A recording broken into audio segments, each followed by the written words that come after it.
Bismillahirrahmanirrahim. Assalamualaikum warahmatullahi wabarakatuh. Ahmadullah hamdan hamda wa ashkuruhu syukran syukra ala ihsanihi wa taufiqihi wa amtinanihi. Asyhadu an la ilaha illallah wahdahu la syarikalah wa asyhadu anna nabiyyana Muhammadan abduhu wa rasuluhu ad-da'i ila ridwanih. Allahumma salli wa sallim wa barik ala nabiyyina Muhammadin wa ala alihi wa ashabihi wa ala man sara ala nahjihi ila yaumiddin. Amma ba'd. Allahumma anfa'na bima 'allamtana wa 'allimna ma yanfa'una wa zidna ilman fi ilmina ya rabbal alamin. 6 jamaah Masjid Pangeran Diponegoro serta pemirsa Penegoro TV dimanapun antum semuanya berada, yang semoga selalu dalam penjagaan dan lindungan Allah Subhanahu wa taala. Baik, kita lanjutkan lagi kajian kita dari kitab Mukhtasar Minhajul Qasidin karya Al-Imam Al-Allamah Ahmad Ibn Abdurrahman Ibn Quddamah Al-Maqdisi rahimahullahu ta'ala rahmatan wasi'ah wa nafa'ana Allahu bi'ulumihi fid dharain amin ya rabbal alamin. Baik, kita sekarang masuk pada bab baru, babu adabi al-ma'isyati wa akhlaqi an-nabawiyyati. Terkait bab adab-adab kehidupan. Nah, baik sesama manusia, sesama makhluk, atau dengan alam, atau bahkan dengan Allah Subhanahu wa taala. Wa akhlaqin nubuwati, dan akhlak kenabian. Bagaimana sih akhlak Nabi Muhammad SAW sehingga kita bisa kita contoh. Nah, laqad kana fi Rasulillahi uswatun hasanah, sebagaimana disebutkan oleh Allah Subhanahu wa taala, sungguh pada diri Rasulullah SAW itu terdapat suri tauladan yang baik. Naam. Al-muallif yabda'u kalamahu biqaulihi, di penulis ini memulai omongannya dengan berkata, i'lam, ketahuilah bahwa ketika beliau sudah mengawalinya dengan i'lam, di semua penulis, semua ulama ketika mengawali omongannya dengan kata i'lam, ketahuilah, mereka ingin menjelaskan kepada kita bahwa sesuatu ini itu sangat penting. Nah, sebagaimana Allah Subhanahu wa taala dalam banyak sabdanya, dalam banyak firman-Nya, misalnya dengan cara bersumpah, wal asri, demi masa, atau dengan menyebut ya ayyuhalladzina amanu, wahai orang-orang yang beriman, ya ayyuhan nasu, wahai sekalian manusia. Jadi menghendaki dari kita untuk mendengarkan baik-baik apa yang akan mereka katakan. Baik. Naam, anna adabal zahir unwanu adabil bawatin, bahwa hakikatnya adab-adab yang nampak itu adalah tanda-tanda dari adab-adab yang tidak nampak, yang ada dalam hati. Sebagaimana perkataan para orang-orang kuno dulu, nah, pepatah Arab, al-lisanu miftahu al-qalbi, bahwa lidah ini adalah kunci dari isi hati itu. Nah, jadi ketika orang ngomong apa, ya kurang lebih isi hatinya seperti itu. Nah, walaupun nanti dia bilang canda, tapi hakikatnya isi hatinya yang memang seperti itu. Taib wa harakatu al-jawarihi thamaratu al-khawatir, dan gerakan-gerakan anggota badan ini merupakan buah dari isi hati itu sendiri. Wal a'mala nataijul akhlaqi, dan perbuatan-perbuatan adalah hasil atau buah dari akhlak. Nah, Wal adab rashhu al ma'arif. Adab adalah sumber dari pengetahuan. Jadi kalau orang berperilaku seperti apa, kita bisa ambil kesimpulan dari sana. Wa sarairal qulubi hiya magharisul af'ali wa manabi'uha. Dan isi dalam hati, rahasia-rahasia yang tersembunyi dalam hati itu bisa nampak dari perbuatan seorang, ataupun dari ucapan-ucapan seseorang. Ini ambil contoh kecil saja, bahwa pernah suatu ketika di zaman Abu Hanifah rahimahullah ta'ala rahmatan wasi'ah, suatu ketika beliau sedang isi kajian, kurang lebih seperti itu, kajian ilmu. Ternyata datang seseorang dengan pakaian seperti ulama. Jadi kita bisa melihat ya, pakai surban, pakai ini, kurang lebih begitulah, pakai atribut-atribut ulama. Lalu Al-Imam Abu Hanifah yang tadi kakinya diselonjorkan, kemudian dilipat. Kenapa demikian? Karena ada seorang ulama yang sedang menimba ilmu darinya. Beliau menghormati. Lalu kemudian orang tersebut pun mulai bertanya ketika sudah dibuka sesi tanya jawab, kurang lebih seperti itu. Lalu orang tersebut bertanya, "Ayyuhal imam, wahai imam, mata nuftir? Kapan kita berbuka puasa?" Lalu Imam Abu Hanifah pun berkata, "Idza gharabatis syamsu fil lail." Ketika matahari itu tenggelam di malam hari. Jadi dengan matahari tenggelam itu mulai tiba waktu malam hari. Jadi kita berbuka ketika tiba malam. Lalu orang tersebut pun melanjutkan pertanyaannya, "Wa kaifa idza la tughrab fil lail?" Lalu bagaimana ketika matahari itu tidak tenggelam sampai malam? Ini kan baru ketahuan bahwa orang tersebut bukanlah orang yang cerdas, bukanlah seorang ulama. Karena malam hari itu selalu ditandai dengan tenggelamnya matahari. Kalau belum tenggelam ya belum malam hari. Nah ini mungkin kita bisa tertipu dari dandanan orang, tapi ketika dia ngomong, kita baru tahu apa yang ada dalam isi hatinya, apa yang ada dalam isi otaknya, kurang lebih seperti itu. Wa anwara as-sarairi hiyallati tusyriqu 'ala adh-dhawahiri fatuzayyinuha wa tuhalliha. Dan cahaya-cahaya dari as-sarair yang enggak kelihatan, rahasia-rahasia itu mulai bersinar, mulai kelihatan, hiyallati tusyriqu 'ala adh-dhawahir fatuzayyinuha wa tuhalliha. Maka dia akan kelihatan dari apa yang zahir. Jadi tidak mungkin orang yang baik-baik ucapannya itu yang lacut-lacut, tidak mungkin. Enggak mungkin orang, misalnya orang mabuk-mabukan atau pezina, terus dia berkata, "Sungguhnya aku ini takut sama Allah Subhanahu wa taala."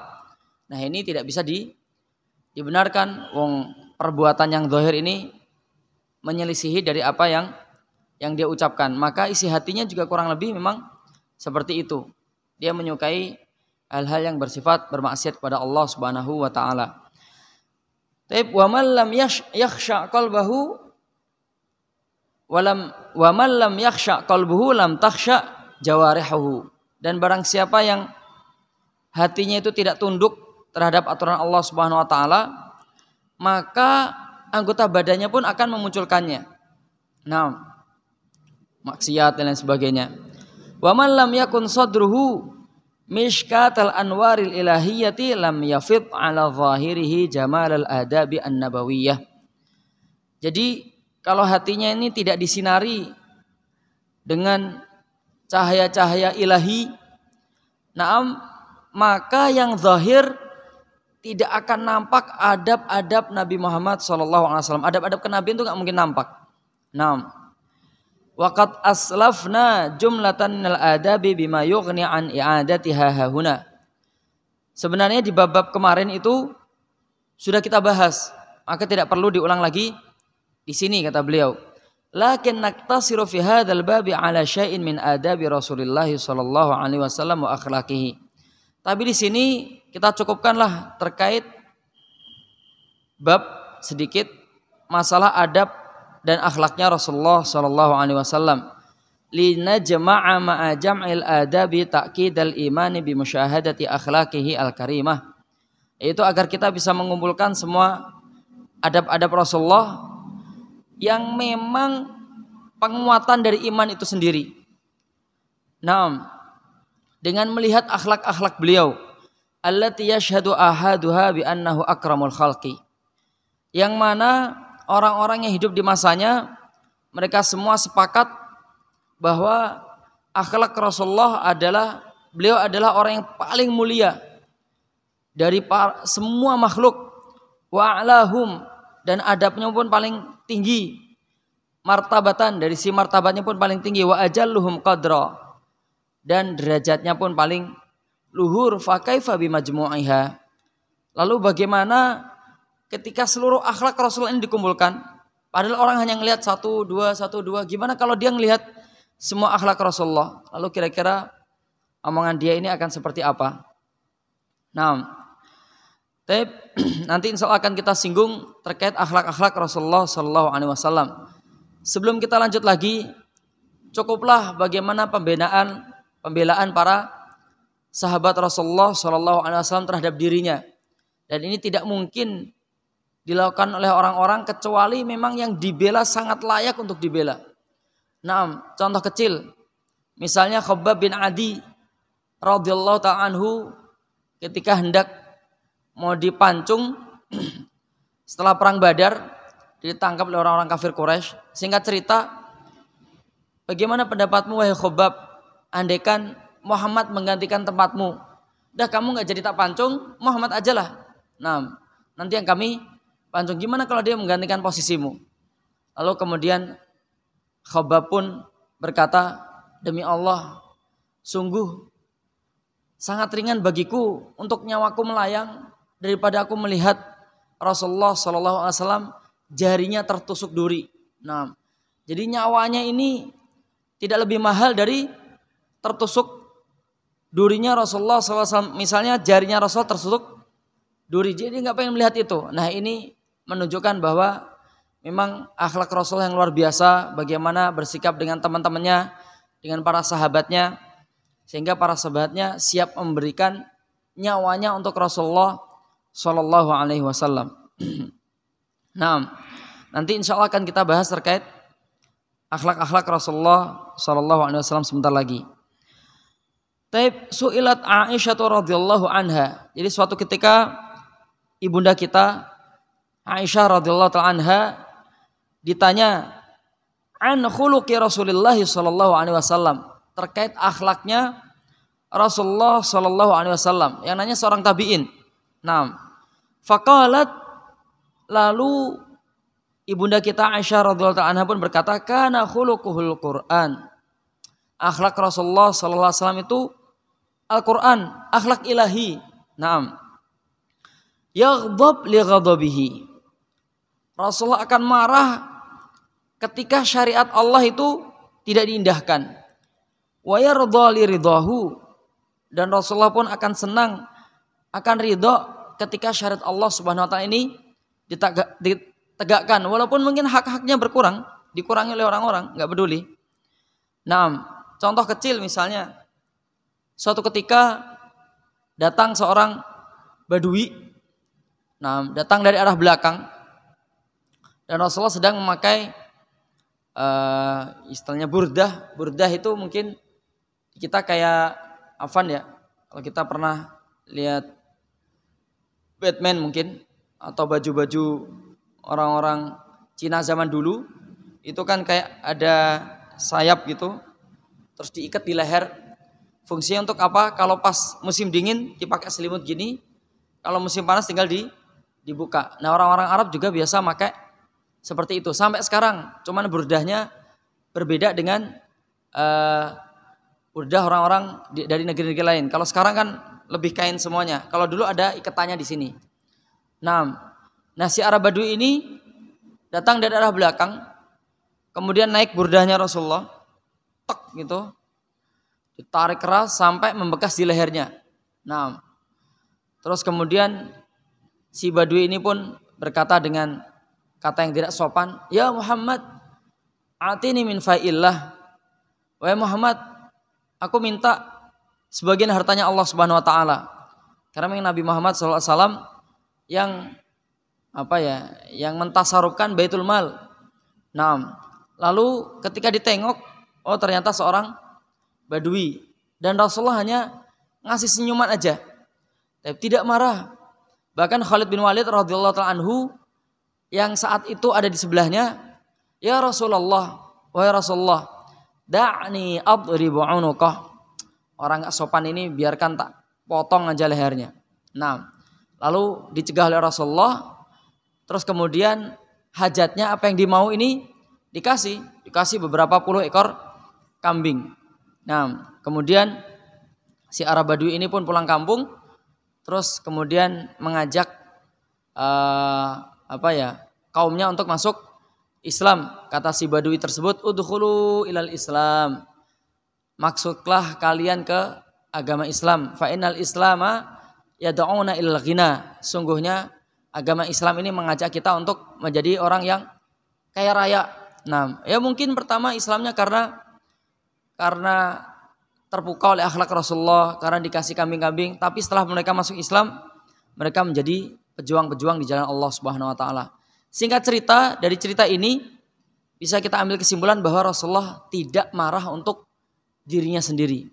Tapi Rasulullah marah ketika syarat Islam ini tidak diindahkan. Lah inilah akhlak Rasulullah SAW di antaranya yang bisa kita contoh. Naam, walamma kammalallahu ta'ala khuluqahu athna alaihi. Ketika Allah Subhanahu wa taala sudah menyempurnakan akhlak Rasulullah SAW, maka Allah pun memujinya. Faqala, Allah pun berfirman, wa innaka la'ala khuluqin azim, dalam surat Al-Qalam ayat yang keempat.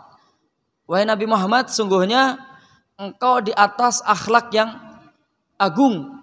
Jadi penamaan akhlak itu dari zaman dahulu, dari zaman jahiliyah sampai zaman sekarang, itu tidak pernah disebut dengan istilah akhlak yang agung. Yang ada itu akhlak mulia, akhlak karimah, akhlak mulia, akhlak hasanah, akhlak yang baik. Tapi akhlak agung nggak ada, seolah-olah besar sekali. Nah, akhlak yang besar itu Rasulullah masih ala, di atasnya lagi. Jadi masih lebih lagi. Nah, ambil contoh kecil, misalnya di antara akhlak Rasulullah Shallallahu Alaihi Wasallam, kalau ngomong dengan orang, nah, tidak dikasih mukanya saja, tapi seluruh badannya dikasihkan. Nah, jadi terus nggak ngomong gini, tapi seluruh badannya dikasihkan. Nggak seperti orang-orang kafir di luar sana, ngajak ngomong orang tapi orangnya nggak dilihat. Nah, ini termasuk bagian su'ul adab, kurang sopan. Tapi Rasulullah seluruh badannya dikasihkan. Jadi benar-benar dadanya juga menghadap ke orang tersebut. Ketika berjalan di pinggir jalan, maka Rasulullah SAW pun lebih suka di yang dekat ke jalan. Nah, ketika ada satu jalan itu kok gundukan gitu, maka Rasulullah lebih milih yang gundukan itu, dan temannya yang diajak jalan itu dikasih tempat yang enak, yang tidak ada gundukannya. Dan ketika ngomong miring kayak gini, nah jalannya miring. Jadi seluruh badannya diberikan ke orang yang diajak ngomong. Nah, inilah akhlak Rasulullah Shallallahu Alaihi Wasallam.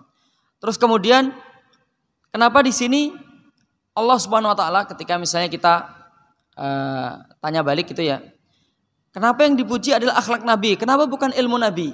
Nah, kita tahu bahwa Rasulullah Shallallahu Alaihi Wasallam adalah orang yang paling alim. Nah, kenapa nggak dipuji ilmunya? Kalau zaman sekarang kan orang lebih memuji ilmu seorang, mungkin prestasinya lah, komlot lah atau apalah dan lain sebagainya. Dipuji ilmunya. Kenapa nggak dipuji ilmunya? Kenapa yang dipuji akhlaknya? Ilmu itu gampang sekali kamu didapatkan. Asal kita ada kesungguhan, insya Allah bisa. Ilmu apapun bisa dilihat. Nah, asal kita ada kesungguhan benar-benar bisa. Anak sekarang itu dikasih HP, pintar dia. Asal dia memang tujuannya untuk belajar. Apa sih yang nggak ada di HP sekarang? Informasi, ilmu-ilmu apapun ada. Bahkan mak-mak yang nggak bisa masak, yang dulu mau nanya malu-malu, tanya aja di YouTube. Mau masak apa, insya Allah ada di sana.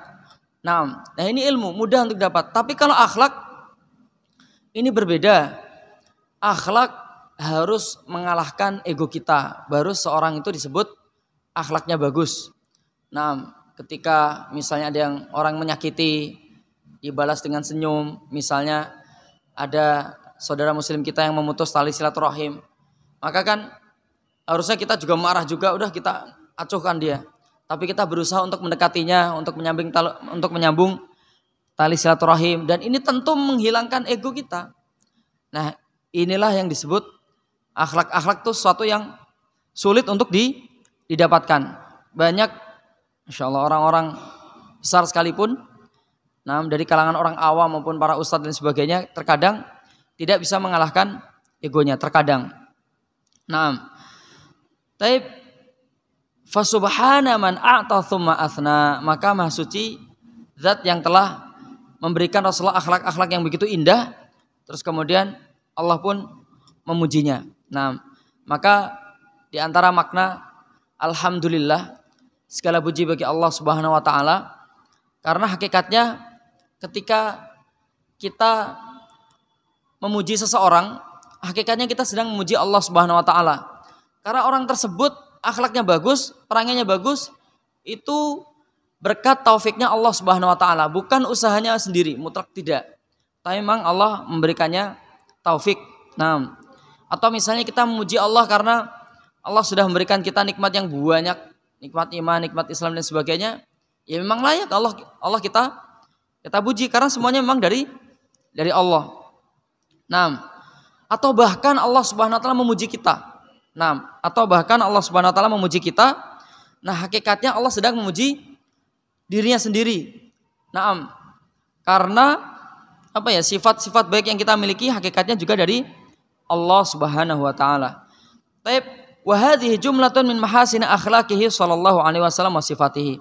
Ini ada beberapa contoh yang dicontohkan oleh Al-Imam Ibnu Qudamah terkait akhlak-akhlak Rasulullah sallallahu alaihi wasallam dan sifat-sifat Rasulullah. Taib kana Rasulullah sallallahu alaihi wasallam ahlaman nas. Rasulullah ini adalah orang yang paling lemah lembut. Nah, nggak pernah mukul orang, nggak pernah menadik orang. Nanti insya Allah akan disebutkan semuanya di sini. Taib. Wa askhan nas, dan orang yang paling dermawan. Suatu ketika kalau kita baca cerita-cerita jahiliyah, ketika kita ditanya siapakah orang yang paling dermawan, pasti jawaban kita adalah Adi bin Hatim radhiyallahu ta'ala anhu.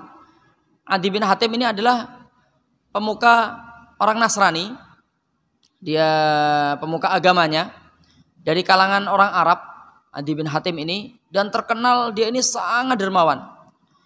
Bahkan suatu ketika contoh kedermawanannya ini sampai tersiar di negara Persia sana.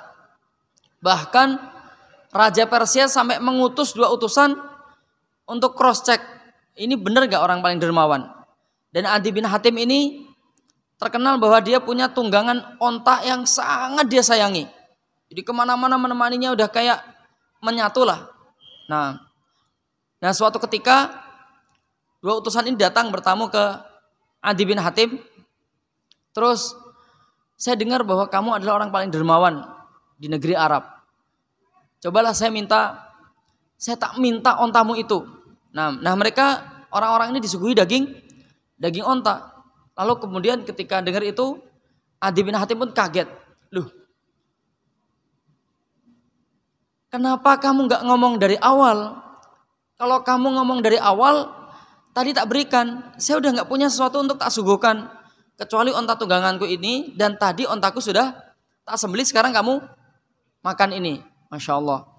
Nah, dan ada yang melihat, sebagian yang lain melihat bahwa Adi bin Hatim ketika menyembelih ontanya ini, itu sambil menangis. Karena onta kalau disembelih itu kadang lehernya malah dikasihkan gini. diam gitu. Nah ini dia harus menghibur si onta itu menyembeli sambil menangis. Nah ini terkenal, bahkan masa kecilnya sampai dikisahkan Adi bin Hatim itu tidak pernah mau, maaf ya, netek asi ibunya. Itu kalau tidak ada bayi yang lain ikut netek asi ibunya. Ini saking dermawannya sampai legendanya dari kecil. Nah ini ketika melihat datang ke Rasulullah Shallallahu Alaihi Wasallam, melihat kedermawanan Rasulullah, langsung dia pun berkata, "Fawallahi innaka la askhan nas." Demi Allah engkau adalah orang paling dermawan yang ada di muka bumi ini. Padahal baru melihat sebagian dari Rasulullah Shallallahu Alaihi Wasallam. Nah, di kisah-kisah terkait kedermawanan Rasulullah ini banyak sekali. Nah, wa atafun nas, dan orang yang paling berlemah lembut. Nanti insya Allah di belakang akan ada athar dari Anas bin Malik radhiyallahu ta'ala anhu terkait akhlak Rasulullah. Sikap realnya itu seperti apa. Nah, wa kana yakhsifu an-na'la. Rasulullah SAW itu menjahit sendalnya sendiri. Jadi kadang dijahit sendiri. Wa yurakki'a ats-tsauba wa yurakki'u ats-tsauba, dan menambal bajunya sendiri. Nah, enggak nyuruh pembantunya. Wa yakhdumu fi mihnati ahlihi, dan membantu keluarganya untuk mengerjakan urusan rumah tangga. Wa kana ashadda haya'an minal adzra'i fi khidriha, dan Rasulullah itu orang yang sangat pemalu. Nah, enggak geragas, enggak malu-maluin dan lain sebagainya. Rasulullah sangat pemalu. Bahkan melebihi seorang perawan. Nah, wa kana yujibu da'watal mamluk. Rasulullah itu ketika diundang oleh seorang budak zaman dulu itu disamakan dengan binatang, tidak sama dengan manusia, dia lebih sama dengan binatang. Tapi diundang orang-orang jahiliyah dulu ya. Nah, diundang seorang budak pun, nah Rasulullah pun datang. Bahkan ada seorang budak perempuan, saking senangnya melihat Rasulullah, melihat akhlaknya Rasulullah, itu memegang tangannya Rasulullah sambil muter-muter di jalan-jalan. Dan Rasulullah enggak terus menolak itu, jijik budak, enggak. Tapi Rasulullah pun membiarkannya. Nah ini akhlak Rasulullah Shallallahu Alaihi Wasallam. Padahal orang-orang jahiliyah itu akhlaknya juga bagus-bagus. Nah, sebagian akhlaknya bagus-bagus, sebagian buruk. Kalau membunuh anak dan sebagainya ini buruk. Akhlak yang lain, sifat berani, sifat dermawan, sifat amanah, ini adalah sifat-sifat yang dipuja-puja oleh bangsa Arab. Terus muncul Rasulullah dengan sifat yang lebih dari mereka. Nah, maka mereka lebih berbangga lagi. Orang Arab dulu itu kalau senang sesuatu, misalnya senang ucapan, ada ucapan indah yang disukai, itu ditulis terus dijadikan kalung, terus dipakai kemana-mana. Nah ini bangsa Arab zaman dulu. Nah saking bahagianya dengan Rasulullah sampai dipegang tangannya. Bahkan ada orang yang tiba-tiba lompat dari arah belakang, minta digendong sama Rasul. Jadi sahabat Nabi itu ada yang seperti itu, langsung minta gendong. Terus kemudian digendong oleh Rasulullah. Digendong oleh Rasulullah, dibawa muter-muter ke pasar. Nah Rasulullah ya suka canda juga. Kemudian Rasulullah pun ngomong di pasar sambil teriak-teriak, siapa yang mau beli budak nih, yang mau beli budak nih. Terus kemudian sahabat tersebut pun berkata, wahai Rasulullah, aku kan orang merdeka, aku ini bukan budak, kok kamu bilang budak? Canda, Rasul canda. Bukankah kamu adalah budaknya Allah Subhanahu Wa Taala? Lalu dia kemudian tersenyum lagi. Nah ini adalah di antara akhlak-akhlak Rasulullah Shallallahu Alaihi Wasallam. Makanya orang-orang itu siap ngasih kepalanya untuk Rasulullah. Wa ya'udu al-marda, dan suka mengunjungi orang-orang yang sakit. Bukan zara ya loh ya. Kalau zara itu berkunjung sekali tok. Tapi kalau ada berkali-kali. Jadi memang sunahnya mengunjungi orang yang sakit itu tidak sekali, dikunjungi terus sampai sembuh. Sunahnya seperti itu. Wa yamshi wahdahu, ada yang berjalan sendirian, gak ada pengawalnya. Wa yurdif khalfahu, boncengin yang lain. Kayak kisahnya Abdullah bin Abbas radhiyallahu ta'ala anhuma, diboncengin di belakang. Tapi begitu Abdullah bin Abbas ini membonceng Rasulullah, dia jangan dibonceng toh, diajarin ilmu. Ihfazillah yahfazka. Nah, jagalah Allah maka pasti Allah akan menjagamu. Maksudnya jagalah syarat-syarat Allah. Jangan kau sia-siakan, pasti nanti Allah akan menjagamu. Nah, hendaknya kita juga seperti itu. Kita pupuk akhlak anak-anak kita, adik-adik kita, orang-orang terdekat kita terhadap Allah Subhanahu wa taala. Nah, terus kemudian lagi wa yaqbalu al-hadiyah. Rasulullah itu mau menerima hadiah. Jadi kadang orang ketika ngasih hadiah terus kita tolak, tersinggung kadang. Nah, dia tersinggung. Tapi Rasulullah diterima. Nah, wa yaquluha, ya dimakan. Hadiahnya apapun itu dimakan. Bahkan Salman Al-Farisi saat masih jadi budak, itu Rasulullah dikasih hadiah kurma oleh seorang budak, diterima, dimakan, ngajak teman-teman yang lain untuk dimakan bareng. Wa yukafi'u 'alaiha, terus dibalas lagi. Bahkan lebih bagus. Nah, kalau orang berbaik-baik pada Rasulullah, dibalas dengan yang lebih baik lagi oleh Rasulullah. Wala ya'khudus shadaqah. Rasulullah tidak makan sedekah. Ini sebuah isyarat ya. Masya Allah, luar biasa. Karena jumlah harta sedekah itu biasanya banyak. Nah, Rasulullah tidak makan harta sedekah. Kalau kita lihat zaman sekarang, nggak enak lah kalau kita ngomongnya. Banyak orang-orang yang mengumpulkan harta zakat, infak dan sedekah, terus kemudian ambil fasilitas dari sana. Mobil lah, ruangan yang ber-AC, tempat yang Masya Allah. Nah Rasulullah sendiri tidak memakan sedekah. Wala yajidu minad dakli ma yamla'u batnahu. Terkadang Rasulullah itu enggak menemukan apa-apa kecuali kurma-kurma yang rusak itu, yang busuk. Bahkan itu pun tidak bisa memenuhi perut Rasulullah SAW. Jadi enggak sampai kenyang. Nah ini Rasulullah enggak terus makan yang manja-manja, yang enak-enak, enggak. Ya kayak orang biasa. Naam. Wa man lam yashba' min khubzi burrin thalathata ayyamin taba'an. Jadi Rasulullah SAW ini tidak pernah kenyang makan roti yang terbuat dari gandum 3 hari berturut-turut. Jadi nggak pernah kenyang sampai 3 hari berturut-turut makan roti gandum selama 3 hari berturut-turut. Rasulullah nggak pernah kenyang seperti itu. Nah berarti apa nggih? Bukan orang yang tana'um, pengen hidup enak-enak, makan enak-enak terus, ya itu enggak. Tapi sosok yang memang apa ya, kalau ada lebihan sedikit disedekahkan dan lain sebagainya. Taib. Nam wa kana ya'sibu ala batnihi al-hajara minal ju'. Jadi Rasulullah sallallahu alaihi wasallam ini pernah juga mengikat batu di perutnya karena saking laparnya. Nah, jadi perut Rasulullah itu tidak buncit. Sebagian riwayat menyebutkan bahwa perut Rasulullah itu seperti kertas yang dilipat. Nah, berarti ya afan ya, istilah kita sispek kurang lebih kayak gitu ya. Karena memang kerja terus. Nah, perut yang seperti itu ketika lapar, ya seperti apa? Sampai ditekan dengan batu. Wa kana ya'kulu ma hadar. Rasulullah itu makan apa yang abda. Jadi ada dimakan. Enggak terus ribut nyari makanan yang diselerain itu enggak, yang ada dimakan. Wa ma'aba ta'aman qattu, enggak pernah mencela makanan. Nah, ini yang membuat orang senang, entah seorang istri atau orang yang ditamui ketika disuguhi makanannya enggak dicela itu senang, enggak dicela. Kalau enggak suka ya udah enggak disentuh. Nah, contoh misalnya makanan yang tidak disentuh oleh Rasulullah adalah ad-dhab itu biawak gurun pasir. Biawak gurun pasir kan beliau pernah disuguhi kayak gitu, tapi beliau tidak makannya. Ketika makannya terus ditanya oleh sahabat-sahabat yang lain, apakah haram ya Rasulullah? Enggak haram. Cuman di kampungku itu enggak ada seperti ini. Nah, jadi beliau tidak mau makannya. Tapi kalau Khalid bin Walid radhiyallahu anhu, karena beliau ini seorang pelancong, sering keliling-keliling negara, ngelihat banyak hal. Nah, itu sama beliau dimakan. Tapi enggak dicela. Nah,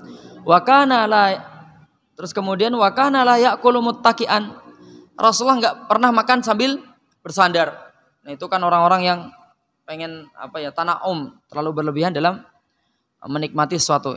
Nah, posisi makan Rasulullah seperti yang kita tahu, kaki kanannya ditegakkan, terus telapak kaki kirinya dipakai untuk alas pantatnya lah, kurang lebih gitu.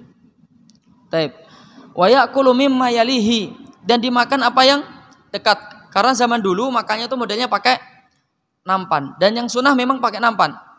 Tidak terus yang jauh diambil gitu, enggak, yang dekat aja. Kalau yang jauh misalnya dagingnya di sana, tempenya di sini, ya udah nunggu yang dekat dengan daging untuk mendekatkannya kepada Rasulullah. Yang ada aja, yang dekat aja.